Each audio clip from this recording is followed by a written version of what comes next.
우리는 보통 그리스도인의 마음을 좋은 밭, 돌짝밭, 가시밭, 그리고 길가밭이라고 해석하곤 합니다.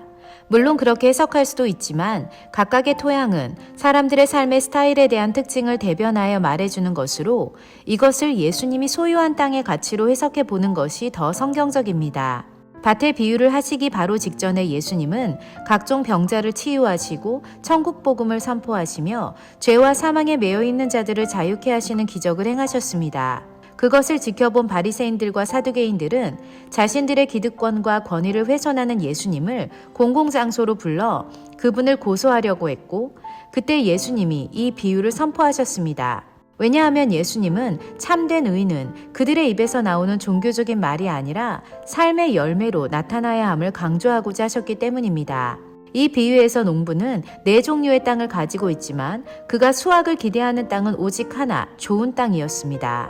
땅이 그렇게나 많은데 왜 오직 하나의 땅에서만 수확을 기대했을까요? 이는 그가 그 땅을 소출을 거둘 만큼의 기름진 땅으로 만들기 위해 충분한 양분을 주고 잘 기경했기 때문입니다. 4종류의 땅은 이렇습니다. 먼저 길가는 농부의 사유지가 아닌 모든 사람들이 누구나 지나다니는 길입니다. 영적으로 이 땅은 누가 그 마음을 소유했느냐에 관해 말합니다. 무종교주의자 같은 사람들을 일컬을 수 있는데 그 이유는 그 땅이 아직 예수님의 소유가 아니기에 어떤 신념이나 종교가 그들의 마음을 소유할 수 있기 때문입니다. 둘째는 돌짝밭입니다. 농부는 보통 밭을 기경하다가 자갈이 나오면 그것을 모아 밭의 귀퉁이에 던져버립니다.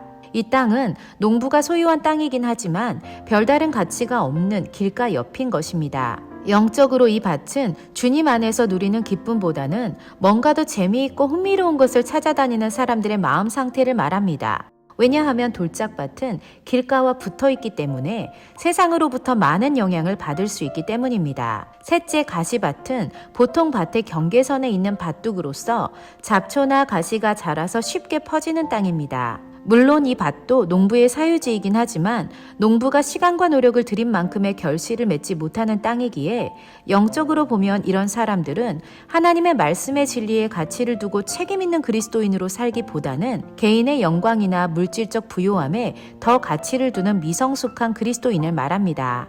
마지막으로 좋은 땅은 농부가 부지런히 가꾸는 땅이기에 씨를 뿌릴 때 수확을 많이 거둘 것을 기대하는 땅입니다. 영적으로 이 사람은 좋은 마음을 가지고 있어서 말씀을 듣고 마음에 품어 열매를 거둡니다. 즉, 하나님과 깊은 관계를 맺어 영적으로 성장하는 사람인 것입니다. 물론 이 땅도 처음에는 아무 쓸모없는 땅이었을 것입니다. 하지만 농부가 그 땅에 와서 소유하고 다스릴 때 돌로 가득 찬 땅이 좋은 땅으로 변한 것입니다. 열매 없는 삶이었지만 예수님을 온전히 따랐을 때 기독교 역사상 가장 영향력 있는 인물이 된 베드로처럼 말입니다. 우리는 과연 이 4가지의 땅 중 어떤 삶의 스타일을 가지고 있습니까? 아무거나 다 괜찮은 무종교주의자? 주님보다는 개인의 재미의 우선순위를 두는 미성숙한 그리스도인? 교회는 다니지만 하나님의 일에 관심이 별로 없고 그래서 주님도 내게 무관심한 그런 그리스도인? 아니면 완전한 예수님의 소유가 되어 그분이 정성스럽게 가꾸시는 좋은 땅, 또 예수님 보시기에 열매가 기대되는 땅? 겸손히 우리의 삶을 들여다보는 시간 되길 원합니다.